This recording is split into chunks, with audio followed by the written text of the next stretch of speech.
Hello and welcome to our first Craft and Cook show for 2021. I promised one in February. Is that of an indication of how sidetracked I got doing lots of other things? I'm so sorry. And we had big plans to go out on the road, and it just hasn't happened because every time we planned it there was another lockdown and we lost our window of time to do them, or we got sidetracked with other things, I'll be honest, or things that we thought would take a couple of days to do, like our Chandler's Cottage applique sampler, took 2 weeks. So we're now going to get ourselves organised for the year. We will get out on the road. We're juggling it between what I'm doing, our first exhibition for the year, Kate's uni as well. She's off for a few days doing different things with that, but we will get them done for you. And also, since I spoke to you last time, we launched A Quilter's Life, which is our new club for people to join us online with. So if you are interested in that, we'll pop those details up on the screen for you in just a little bit. Now, today though, seeing we are in the studio this morning, I thought I would show you a little bit more about 3D flowers and how you can use them. And then we're going to pop home and cook some lunch.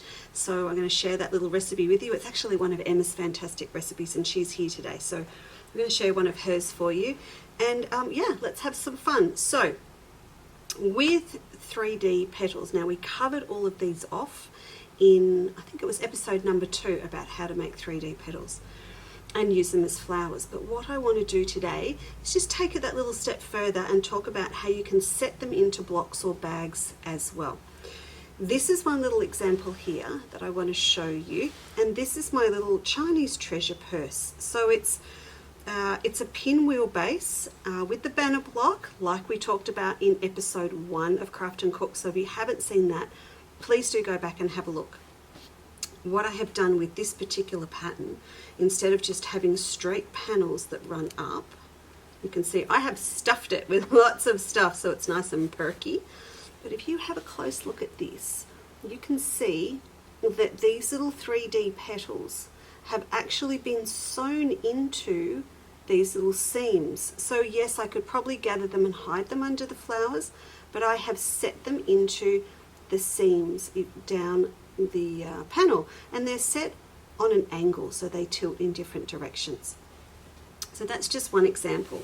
But if you have a think about it, a lot of the things that we just take for granted and that we do are inserts of 3D. And the other really good example, of course, is the sleeve around the top of our drawstring bags and our little festive baskets. Actually, I've got one here on my messy table with my quilting pins in it.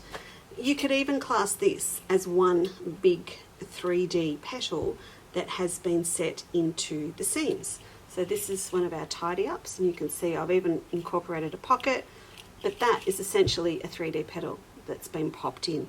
The other one, that's the obvious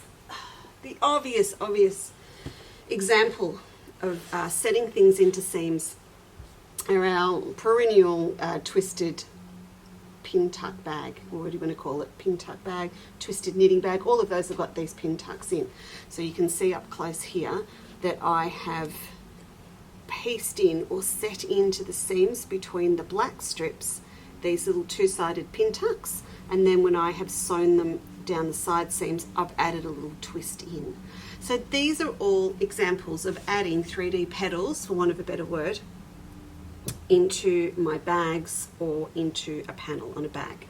Now, what I wanted to show you today, just to get you thinking about what you can do, is have a look at whatever classic block patterns that you have in your stash. So I'm going to show you this one. That is just a straightforward little square in the middle, and I have sashed it with the short strips on the side and then the 2 across the top.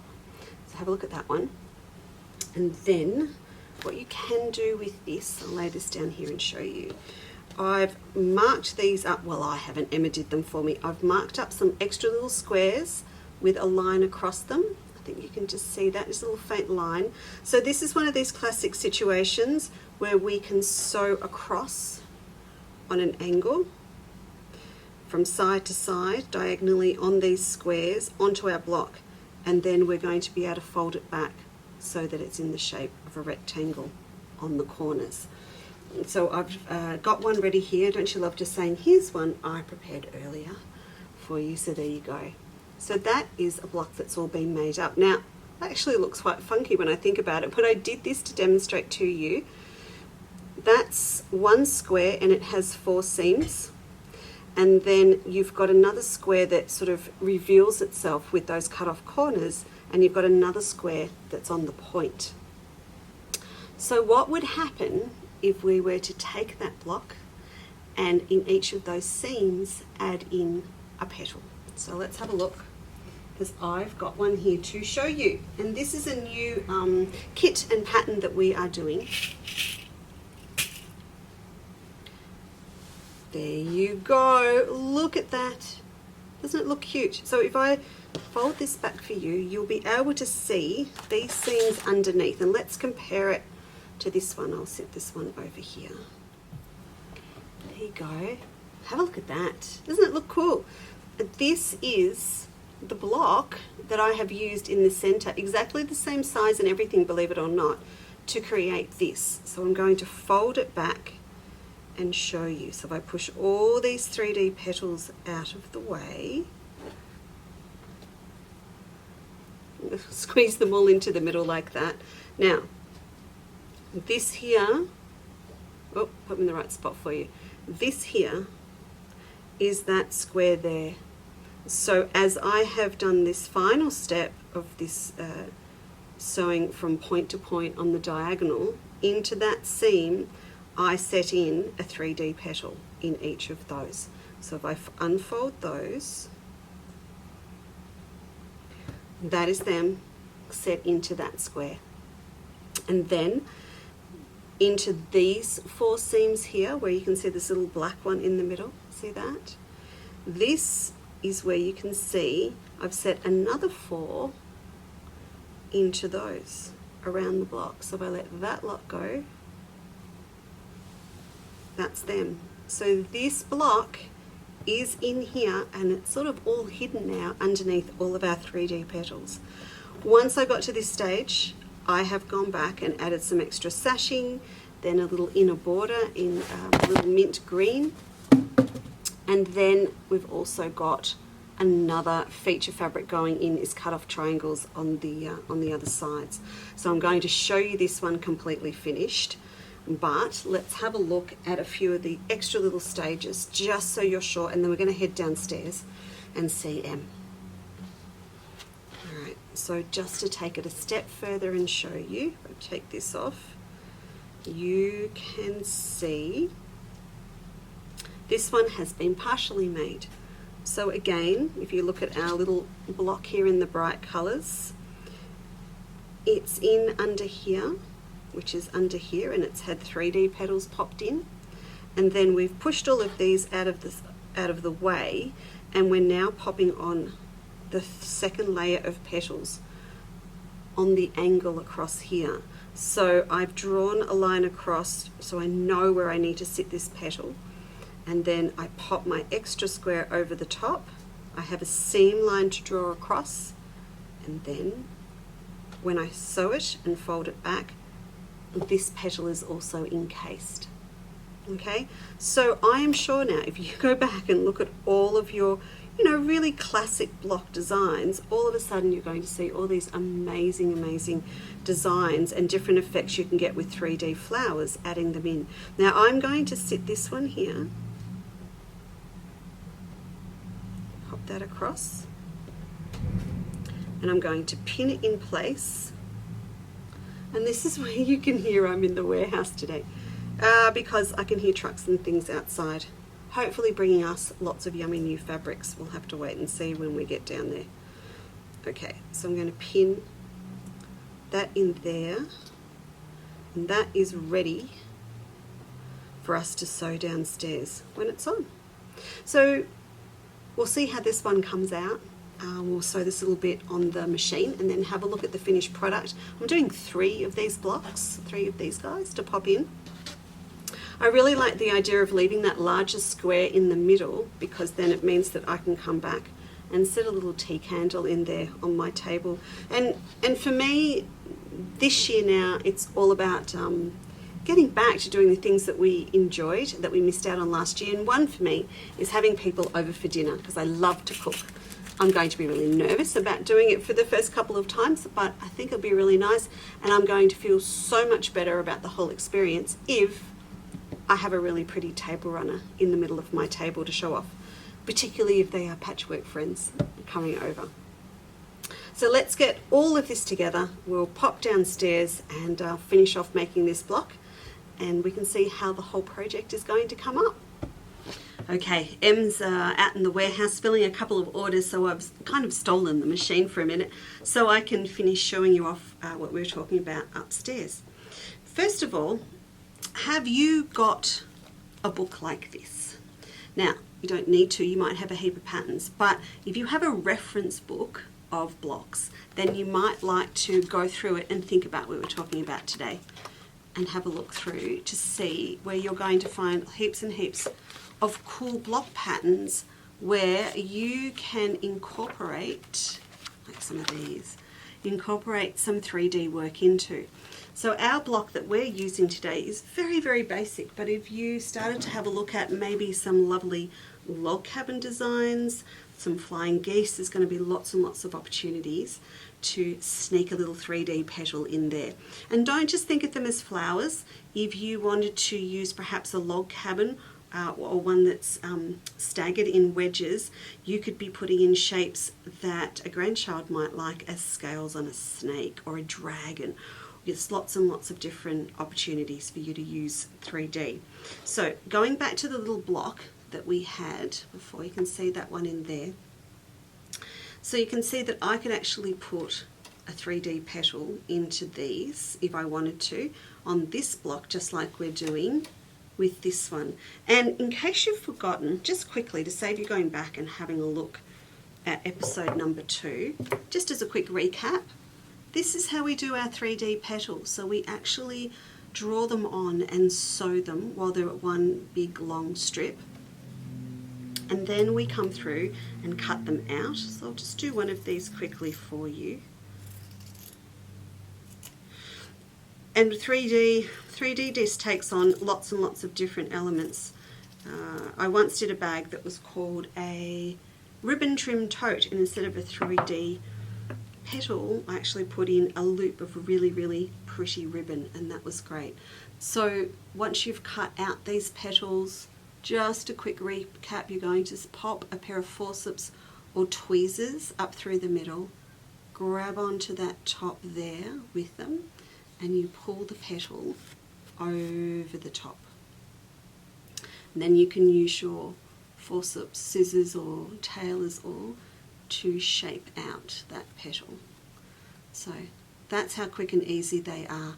With these ones, I'm not gathering them at the base to make them 3D, so you're not going to need to make them perhaps as wide as we talk about in episode number 2. You're going to make them just a little bit narrower at the bottom, because we don't need to allow that breadth to gather it in to give it some body. All right, so just in case as well that you haven't done cut off corners before, I do want to show you one like I've used in this block. So my finished block without the 3D looks like this, and again I've done it in lots of different colours so it's easy for you to see where those seams are. The ones in my table runner today are all the same colour. So if I want to set in something into perhaps this seam just across here, this is where I would create my cut off corner and pop a petal in. Now if you haven't done cut off corners, you're going to pop a square over this corner here, and it's got a diagonal line drawn on it across, and we just simply sew it on. So I'll pop it on here.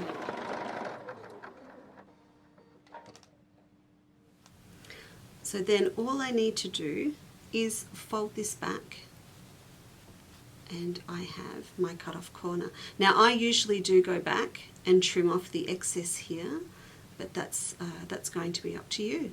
So if I did the same thing on this block, which is nearly finished, one of our flowers, this is what we were talking about upstairs. So I have popped a 3D petal across the corner of my block. Then I'm going to pop this one over the top, like that. Exactly the same as what I just did, but this time I've got a petal that's going to get sandwiched in between.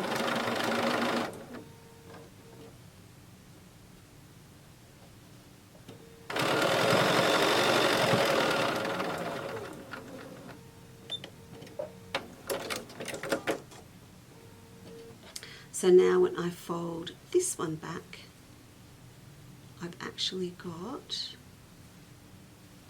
a petal incorporated into the seam, and that's what's going to give us our flower, like that. So please do have a think about all those blocks you've got and how you can combine them with some 3D work. I really would love to see what people can do, particularly with a log cabin. I think it would be great. And think a little bit beyond the square as well. In a Dresden plate, there's no reason why you couldn't be incorporating some extra little petals in between. Maybe not the pointy ones, but maybe some that sort of sit as a long curve so it looks like stamens or extra little petals coming out from the center of your flowers. So I'm now going to leave Em with this one that's made and the other one that's nearly finished. She's going to make up a third for us so that I can get this ready to give you the whole visual for the YouTube show this week. And we're going to pop off home and make some lunch. I'll see you soon. So we're home. I was going to prep this for lunch, but I'm now thinking the day's getting on.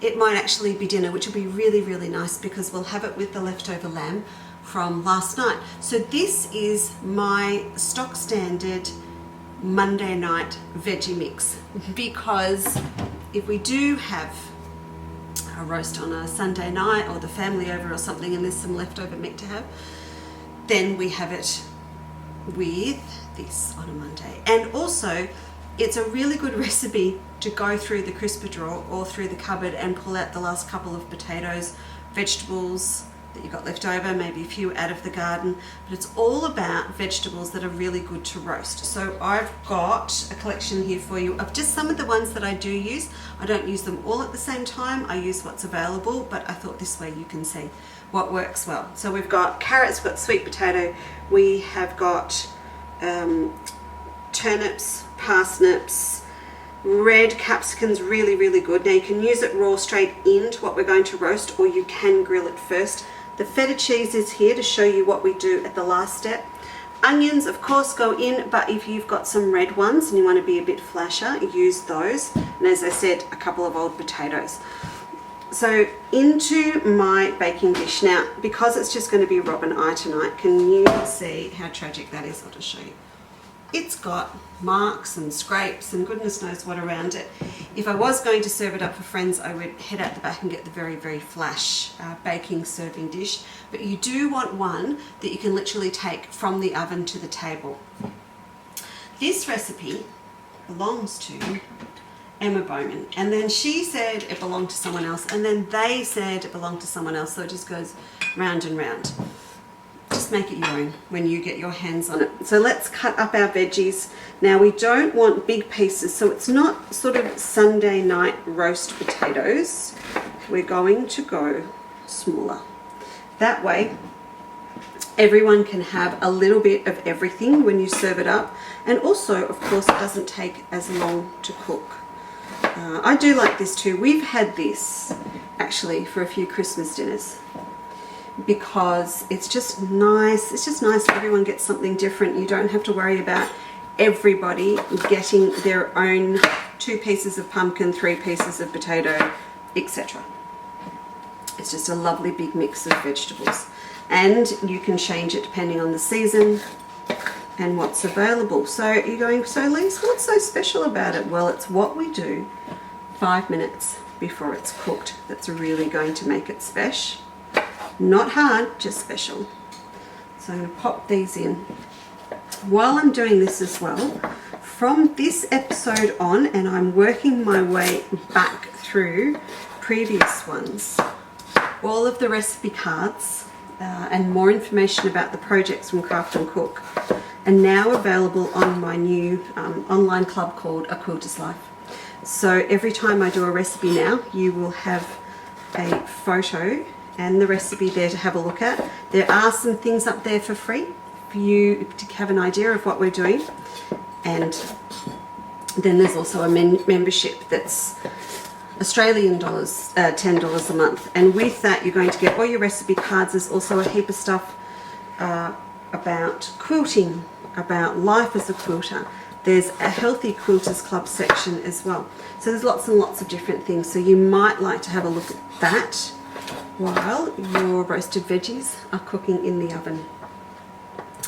And this recipe, you know, I have to decide whether to write this up as one of the Healthy Quilter Club recipes or whether I just write it up as a general recipe from the Craft and Cook show, because it is actually really healthy. It's got lots and lots, as you can imagine, of vitamins and everything you need with so many different vegetables.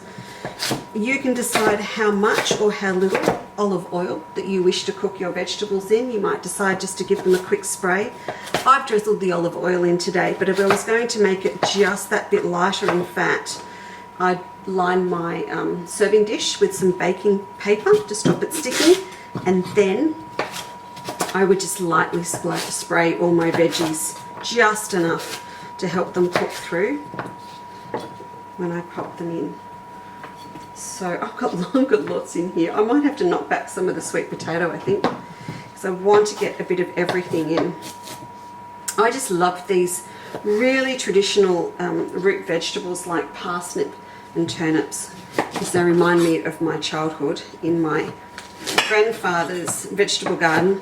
More importantly, I remember my grandmother having a pink fit when we used to come up, and I'd been eating fresh turnips like an apple with a tummy ache, just because it was so much fun to do with him, and her having an absolute heart attack. All right, let's throw in one of these potatoes that has seen better days. I don't think this is one that I grew in my garden this year.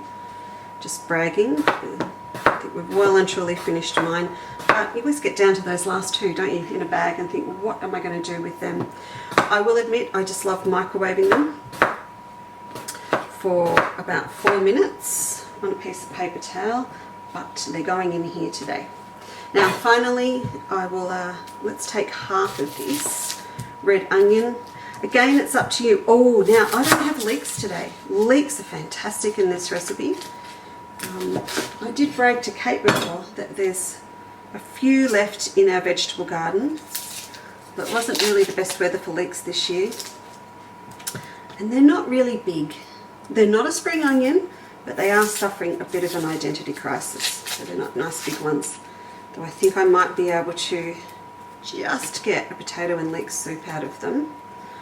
Or one of my other favourite things to do is just saute them and wrap them with just a little bit of cheese and some phyllo pastry. Hey, you know, speaking of vegetarians in the room,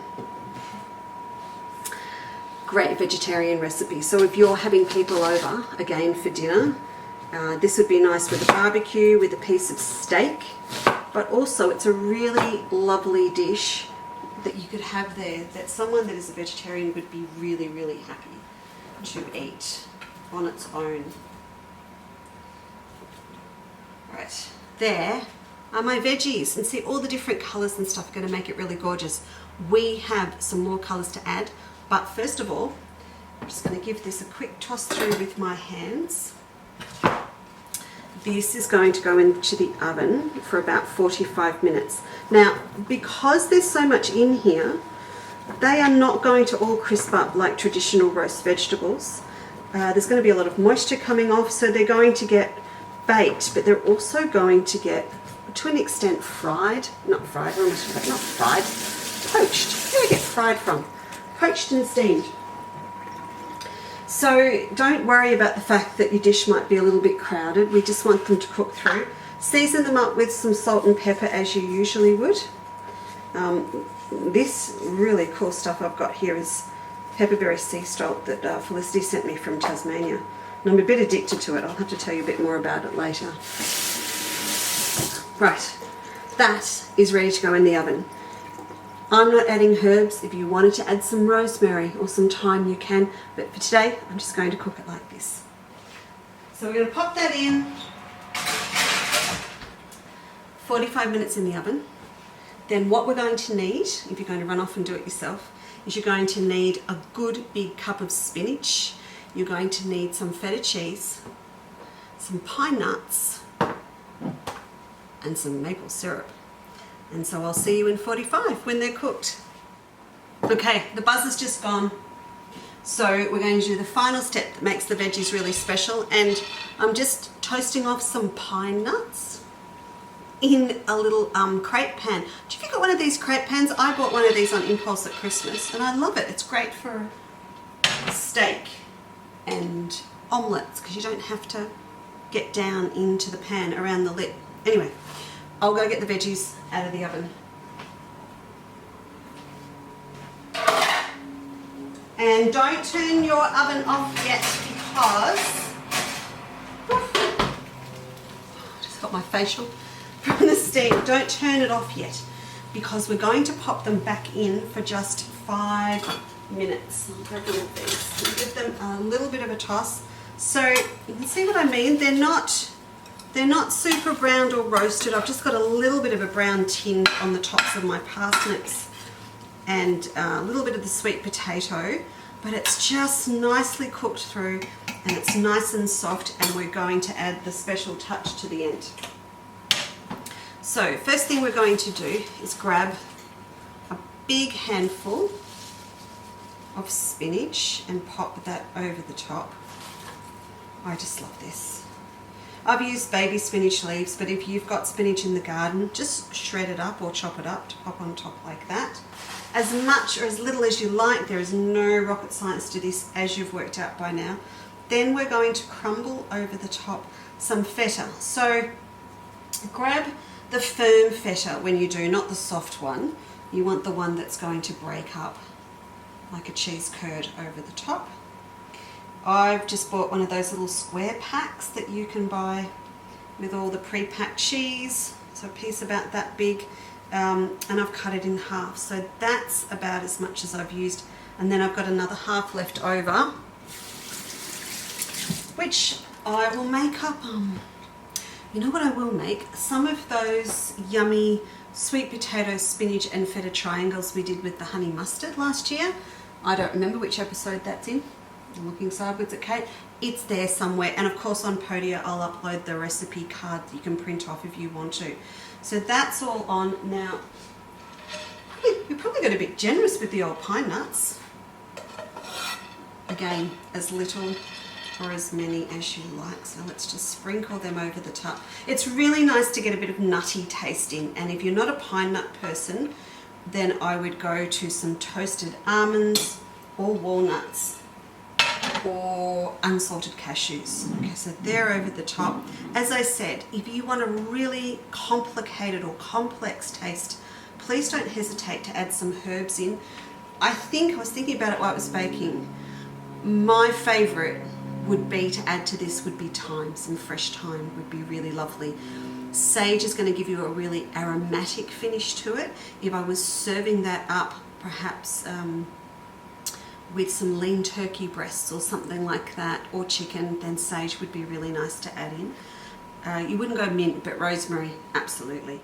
So the wicked ingredient now goes on. So I'm just going to drizzle, just drizzle maple syrup all over the top like that. Now, there you go. Don't drown it, just drizzle it.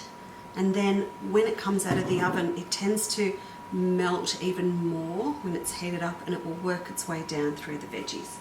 So now we can pop that back in the oven just for 5 minutes.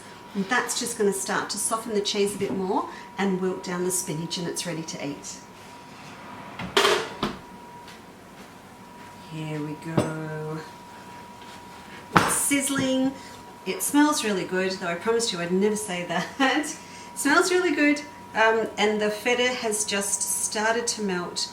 the spinach has wilted, and you can see it's all compacted down. So I'm going to have this with Rob tonight for dinner.